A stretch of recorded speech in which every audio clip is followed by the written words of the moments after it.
Assalamualaikum.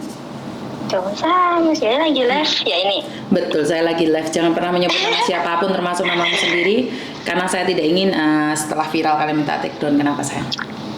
Oke, enggak. Kangen sama Miss Yuni nunggu live-nya beberapa hari enggak lah. Oh iya, kemarin kan di kantor polisi. Kenapa saya? Ini ya Miss, lihat-lihat kontennya Miss Yuni itu banyak mbak-mbak yang apa ya? Ketipu garangan lah, yang itulah gitu ya. Kok ngeri gitu lihatnya. Ya sebenarnya mbak-mbak apa ya TKW itu kayaknya apa ya, juga kalau dibilang gatel sih juga nggak gatel ya Miss ya. Mungkin karena kita kan apa ya, mungkin juga nafsu juga, terus kita kan juga normal ya jadi orang ya, maksudnya cewek itu kan normal ya Miss ya, mungkin pacaran lewat telepon terus phone sex gitu, itu mungkin sering terjadi ya. Terus nanti kalau udah ada masalah baru kayak konten Miss Yuni yang kemarin itu video disebar lah, terus itu banyak banget sih ya kayaknya kayak gitu tuh. Gitu sebenarnya kan dari satu ke satu gitu kan bisa jadi pengalaman juga ya Miss ya. Tapi ya kita jadi cewek gitu maksudnya lebih waspada aja sih ya kalau saya sendiri gitu, lebih lihat pengalaman orang lain daripada kita harus apa ya, terjerumus sendiri. Soalnya kan kasus gitu nggak cuma 1, 2 atau 3, tapi banyak loh Miss gitu loh. Tapi itu juga temen aku tuh juga ada, tapi kayak nggak kapok gitu loh. Iya, soalnya apa ya, mungkin di sini kita udah, apalagi yang pisah sama suami ya, yang di sini janda gitu kan, kayak yang masih umur 30-an gitu semakin ganas-ganasnya Miss. Masih ganas-ganasnya, oke. Iya, sekarang itu kayak ada solusi ya, mungkin dibilang jijik atau apa sih ya, kita sebagai, saya sendiri sebagai perempuan gitu juga kadang juga masih pengen gitu ya Miss ya, maksudnya punya nafsu gitu memang wajar sih ya. Tapi kalau cuman kenal di Facebook atau cuman di dunia maya gitu, kayaknya kok apa ya, kok percaya gitu loh, kayak kita tuh kayak udah 100% semua tuh dikasih gitu sama cowok-cowok. Dan cowok-cowok zaman sekarang gitu cuman melihat, apalagi kalau pacaran sama TKW kan cuman melihat uang kita gitu loh. Ya saya nggak menyebutkan semua, tapi 80% lah, 80% itu cowok-cowok itu memandang TKW itu kayak haus nafsu. Dan juga cowok-cowok yang mungkin kebanyakan tuh cowok-cowok Indo juga ya, itu kan kayak haus uang gitu loh Miss. Mungkin karena saling ada kebutuhan, jadi yang cewek itu butuh belayan atau gimana, yang cowoknya juga butuh uang, jadi kan sama-sama ada kesempatan gitu. Tapi jujur ya Mbak, jujur nih, sebenarnya untuk penipuan itu bukan aja buat TKW loh. Ada beberapa artis yang ada di Indonesia. Jadi kalau dibilang TKW lebih mudah dirayu, enggak juga sih. Menurut pendapat saya ya, karena dari kalangan artis, istrinya polisi pun bisa ditipu oleh narapidana. Iya, saya paham. Tapi kan kebanyakan kasus-kasus gitu kan dari zaman dulu sebelum ada internet atau zaman apa kan, kebanyakan gitu kan TKW loh Miss. Maksud saya tuh gimana ya? Ya banyak sih, maksudnya kalangan-kalangan artis yang berduit atau apa. Tapi kan kalau dari kasus-kasus yang dulu-dulu itu kan sebenarnya TKW sebenarnya apa ya, yang lebih mudah gitu loh Miss. Nggak tahu apa ya, karena mbak-mbaknya gitu kayak apa ya, saya sendiri juga pernah sih, saya nggak menyebut mbak-mbaknya juga ya, saya sendiri juga punya pengalaman di situ. Tapi kalau bisa gitu belajar dari pengalaman orang lain gitu loh. Oke, kalau boleh tahu nih pengalaman yang jenengan ada apa nih? Dulu pernah ditipu garangan juga kah atau seperti apa? Ya iya, saya dulu juga gitu, Miss, kenal cowok, pacaran gitu ya, kirim uang, terus karena mungkin ya gitu, mungkin karena kita punya birahi, kita punya nafsu, ujung-ujungnya kita juga on seks gitu tuh, ya mungkin dulu wajar ya, masih senang-senangnya, tapi kan kita selama ngejalanin hubungan itu kan nggak selalu harus maju ya. Dan nanti ujung-ujungnya itu kalau udah di pertengah jalan, maksudnya di tengah-tengah jalan itu nanti pasti akan ngomong minjem uang gitu. Minjem uang, nanti pertama kita kasih pertama, kedua, ketiga, itu akan terus berlanjut, Miss. Gitu loh. Oke, jadi Samen dulu pernah ditipu, kalau boleh tahu berapa banyak Samen ditipu dulu? Saya dulu pernah ditipu, terus 3 tahun kerja di sini, Miss. 3 tahun kerja. Wah, 3 tahun kerja di Hong Kong, habis berapa nih? Kira-kira 100 juta? Kalau saya sebulannya aja bisa kirim 10 ke dia loh ya. Saya kirim dia paling 10, 8 gitu. Nggak dari kurang 5 juta itu nggak pernah. Ya di nominal itu. Oke, berarti kira-kira 300 jutaan loh Mbak? 200 juta iya, sampai 300 jutaan. 300 jutaan. Wow, jadi kenapa Samen memberikan peringatan pada teman-teman karena Samen pernah mengalami, bener gak sih? Iya.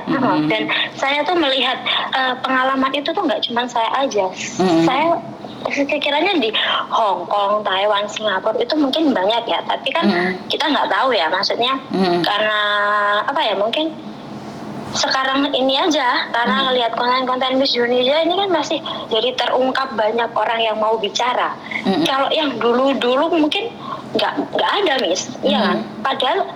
Padahal ini itu udah dari mungkin dari saya itu udah pengalaman itu dari 2010. Oke, jadi dari 2010 Samen pernah ditipu sampai hampir 200-300 juta sama laki-laki. Bahkan jenengan juga ada ponsek. Bener nggak? Iya. Oke, jadi melakukan seks di dalam telepon pun Samen pernah melakukan. Karena itu dengan adanya konten ini Samen merasa bahwa jadikan pengalaman bahwa jangan sampai terulang buat teman-teman yang lain. Bener nggak sih? Iya, maksudnya gimana ya, Miss? Saya tuh kasihan soalnya apa ya, kita juga kerja. Ya di sini memang kita kerja siang malam, nggak kita sakit, kita hujan, kalau kita kerjanya di luar jemput anak, kita hujan, kepanasan juga kepanasan, kan nggak ada orang yang tahu. Maksudnya kita kerja di sini tuh nggak ada orang yang tahu susahnya kita. Taunya kita cuman hari Minggu liburan, foto-foto, happy, makan-makan. Orang itu taunya kayak gitu. Tapi sebenarnya kita tertekan di sini kan nggak ada yang tahu gitu loh.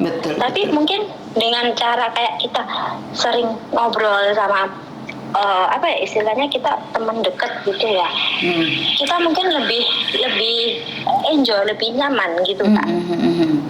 Jadi kayak semua itu udah percaya gitu. Tapi zaman sekarang itu udah banyak, nggak cuma 1, 2, 3 orang yang ketipu kan, maksudnya itu. Jadi kan dari dulu nggak ada yang ngungkapin, Mbak. Dari dulu kan dari Samen nih ketipu dari 2010 nih. Samen setiap bulannya kirim 8 juta, 10 juta ke dia. Kan Samen nggak pernah cerita. Bener nggak sih? Iya, tapi saya selalu bilang saya selalu bilang ke teman-teman saya, maksudnya teman-teman dekat, atau kalau teman saya cerita ke saya, saya punya kenalan gini. Saya selalu mengingatkan. Saya potong dulu ya, sorry.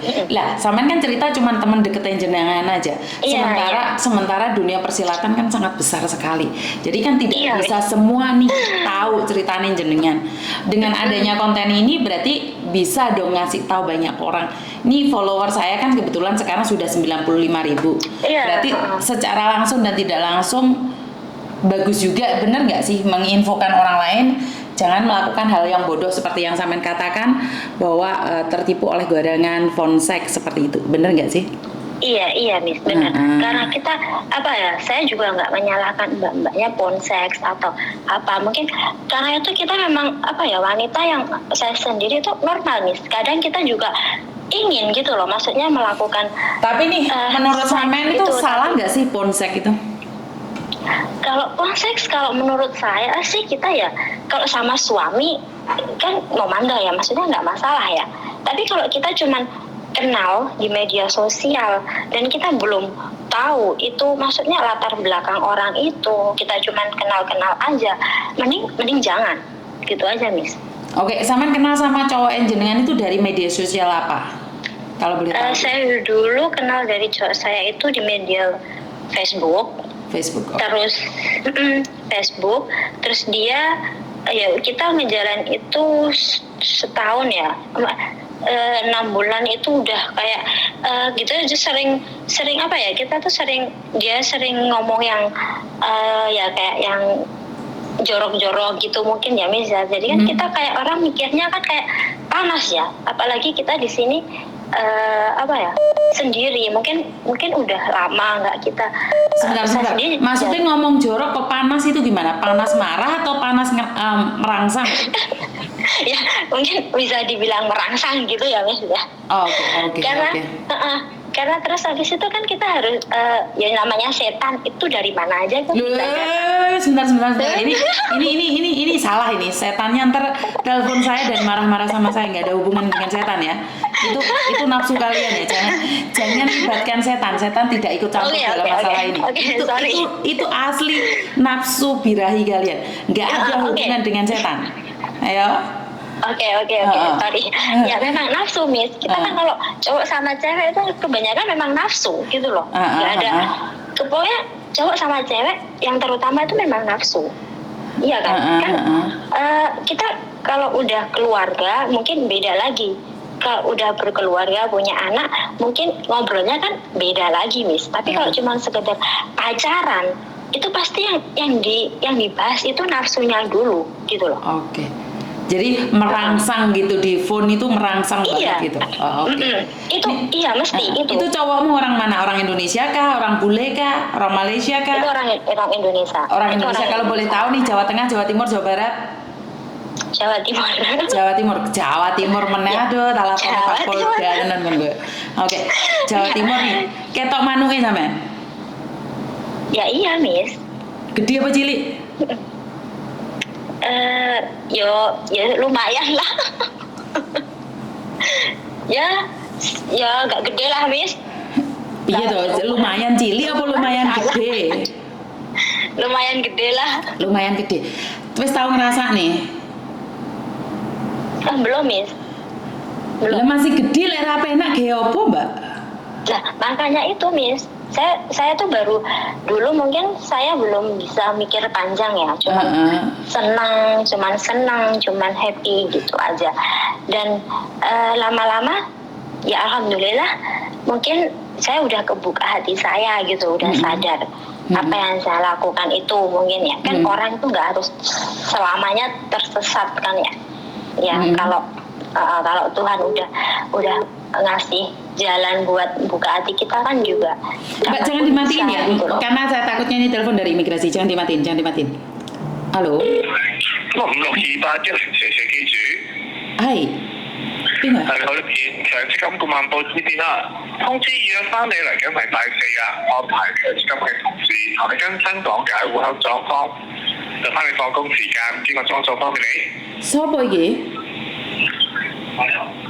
Sopo iki? Hah? Oh, nok manuk ibrek. Telepon ajar memang melungker enggak ya? Mengganggu dunia persilatan ya. Halo? Halo Mbak ya, sorry. Iya. Oke. Bapak nih. Oke, lanjut lagi.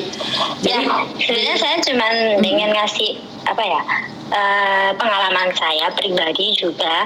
Jadi udahlah stop, jangan ada lagi mbak-mbak yang karena kena nafsu ya, cuman nafsu kita udah kehilangan uang, habis itu nanti kita kalau udah disebar kita juga malu, pastinya itu kan Miss. Oke, pada umur berapa sampean gatel yuk?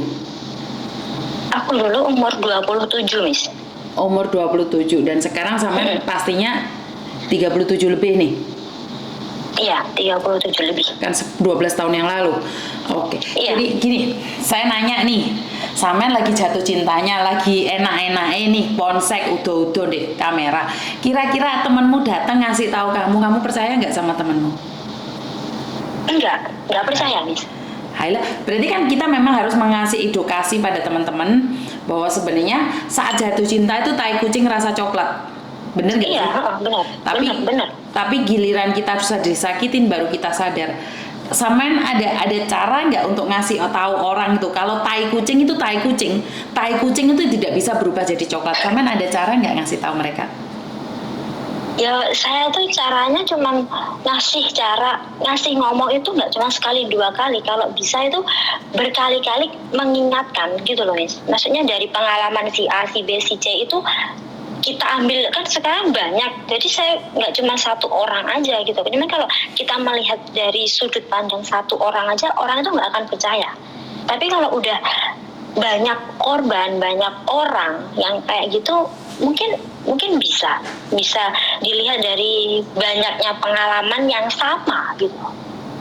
Mungkin dengan konten, soalnya saya melihat konten Miss Yuni ini banyak ya mbak-mbaknya yang kayak gitu, yang setelah dari kasus Farouk ya, kemarin saya juga melihat konten dari Miss Yuni itu baru ya, itu yang mbak nggak tahu itu siapa, itu mengeluh ke Miss Yuni, itu kan baru konten. Jadi kan dari situ mungkin mbak-mbaknya ini bisa melihat konten Miss Yuni itu nggak, kalau YouTube bisa buat hiburan sih bisa, tapi kalau bisa lebih mencari pengetahuan aja gitu loh, Miss. Siap. Terima kasih informasinya. Saya akan belajar lebih banyak lagi. Gimana ya, sekarang tuh memang nafsu itu nggak bisa dipenging. Miss Yuni tahu Jawa ya, nggak bisa dipenging, Miss. Kalau udah datang saat ini pun saya kadang juga cek perempuan ya, saya sendiri juga normal loh ya. Kadang itu ada rasa ingin, itu memang ada gitu loh. Paham. Jadi gimana ya, apalagi kalau mbak-mbak yang udah janda ya, beda lagi sama yang gadis-gadis gitu, beda, Miss. Kalau yang udah janda-janda gitu kayak nafsunya itu lebih wakeh. Yo, ojo ngomong janda, Mbak. Gak terima aku, Mbak. Karena banyak yang ngaku perawan tibae wis diodol-odol. Belum tentu yang rondo itu kayak ngono. Gak semua ya. Iya, paham, Miss. Tapi kayak kalau udah berumur ya, maksudnya Miss gitu ya. Kalau udah berumur kan semakin menggebu-gebu gitu loh, Miss. Tidak juga. Itu tergantung imam dan impron juga, Mbak. Gak boleh begitu. Iya, paham. Oke, paham. Kekuatan iman impron itu penting loh, karena gini, satu hal, saya nggak mau nih dibilang janda gatel. Tidak semua janda gatel loh. Banyak orang yang punya suami juga gatel kok. Artinya adalah gatel dan tidak itu lepas pribadi. Ini yang pertama. Yang kedua, saya pernah jadi janda, Mbak. Saya cerai sama suami saya, anak-anak saya ikut orang tua dan mertua. Jadi saya janda, nggak gatel juga tuh. Apakah benar nggak ada laki-laki yang pingin nompai saya? Ada. Cuman dulu kan saya dari dulu itu agensi ya. Jadi ada laki-laki itu ya, saya kerjanya memang depan komputer. Boleh tanyakan pada anak-anak saya dari dulu, saya itu ada di meja di depan komputer. Nah, tapi saya di kamar. Setelah itu ada nih laki-laki tunggu visa di rumah saya. Waktu itu saya di Mako, tiba-tiba duduk di ranjang saya. Padahal di luar banyak cowok, itu satu laki-laki tiba-tiba masuk di kamar saya. Saya langsung nanya sama, Mas ada perlunya nggak? Oh enggak sih Mbak Yuni. Oh enggak, dulu manggil saya Dewa. Enggak sih Kak Dewa, lihat aja Kak Dewa sibuk banget sih. Nah, oh enggak, saya masih ada pekerjaan. Nah, setelah saya noleh lagi, kenapa laki-laki itu masih duduk di ranjang saya? Saya nanya sama dia secara langsung, Mas, sampai pingin ngentu aku tak? Aku langsung ngomong kayak gitu. Oh enggak Miss, sorry Kak Dewa. Kenapa? Karena laki-laki itu mencoba, Mbak. Laki-laki itu mencoba, nek gak kena mereka pergi kok. Jadi tergantung dari wanitanya. Kalau kamu bilang itu nafsu terlalu, orang siapa sih yang nggak punya nafsu? Tapi tergantung dari bagaimana kita menghandlenya. Loh, aku dewe normal, aku ya pingin kentu. Tapi masalahnya bukan sanggen-gen aku harus melakukan itu. Dan tidak semua laki-laki bisa tidur dengan saya. Benar nggak sih? Jadi kalau dibilang janda itu nafsunya lebih besar, saya rasa nggak juga. Tergantung iman dan impronnya. Bener nggak sih? Iya sih, iya. Oh, jadi saya tidak ingin ntar netizen salah paham, dipikirnya kita menghakimi nih janda, karena saya pribadi itu seperti itu. Jadi bukan cuman sekali 2 kali cowok itu masuk di kamarku, posisi saya janda. Mereka tahu saya tidak punya laki-laki, mereka tahu saya tidak punya pacar. Kenapa sampai hari ini saya itu tidak punya label walaupun saya janda gonta-ganti wong lanang? Kenapa? Karena saya sendiri menjaga pribadi saya. Saya selalu ngomong, ada laki-laki nyentuh paha saya selalu bilang, jangan diraba, pingin ayo mlebu hotel. Paham nggak maksudku? Jadi aku ngomong sama laki-laki bahwa tidak semua wanita diraba itu ngaceng. Jadi kita sendiri yang harus introspeksi diri sebenarnya. Kita sebagai perempuannya harus tegas sama laki-laki. Lek wong lanang ki jajal, Mbak. Yo kena dijajal, gak kena tinggal ngalih. Jadi yo itu mau akhirnya modus garangan. Bener gak sih? Iya. Jadi tidak semua janda. Saya tidak mengatakan bahwa perawan juga tidak ada nafsu ya, tapi tergantung pribadi lepas pribadi. Bener gak sih? Setuju nggak? Iya, saya setuju nih. Sebagai janda harus tegas loh. Jangan mau dibilang janda murah. Saya nggak setuju dengan kata-kata janda murah. Iya memang ya, buat teman-teman ya lebih lihat-lihat pengalaman lah gitu aja lah Miss. Jangan sampai pengalaman orang lain itu terjadi sama kita sendiri gitu loh. Siap. Kalau bisa pengalaman orang lain itu jadi pelajaran buat kita gitu. Betul. Buat introspeksi diri kita juga gitu kan. Jadi kayaknya udahlah, kasus-kasus kayak gitu banyak banget. Kalau bisa stop gitu loh, kayak jangan aja ada korban-korban dan ada pengalaman orang lain itu ada lagi gitu loh, bisa jangan diulang-ulang maksudnya gitu. Betul. Terima kasih atas sarannya, dan kapan teman ada waktu kita bisa main bareng. Insya Allah kalau ada waktu main ke tempatnya Miss Juni. Siap. Terima kasih. Oke. Assalamualaikum. Oke. Apa yang disampaikan Mbaknya ini ada benernya juga sih. Sebenarnya dia ingin mengingatkan teman-temannya agar jangan mudah terpedaya, jangan mudah diapusi oleh wong lanang. Tapi sebenarnya diapusi atau enggak itu tergantung dari kitanya, dari pribadi. Saya pribadi pernah diapusi wong lanang, Mbak. Itu wong lanang ki mau teko Tangerang dan play Vintim, banyak kegiatan positif di Hong Kong, betul. Jadi saya pribadi mengatakan bahwa saya pribadi pernah muda, saya pribadi pernah main, saya pribadi pernah bercanda, bahkan saya pribadi pernah menikah cerai dengan satu orang yang sama. Jadi saya selalu berpikiran positif karena mungkin temanmu dewe ae Mbak, ya wis ora apa-apa janda mikir kerja ora kok bergatel. Iya, saya setuju dengan itu karena tidak semuanya. Memang ada sebagian yang janda gatel sih, tapi tidak semuanya. Jadi buat teman-teman di luar sana, terima kasih. Sudah jam 12 nih. Anak saya manggilin saya, mami makan katanya. Dan kurang lebihnya saya minta maaf. Wassalamualaikum warahmatullahi wabarakatuh. Berkat Tuhan mengalir atas hidup kita semua. Semoga semua makhluk hidup bahagia. Dan terima kasih. Sampai ketemu lagi. Bye-bye.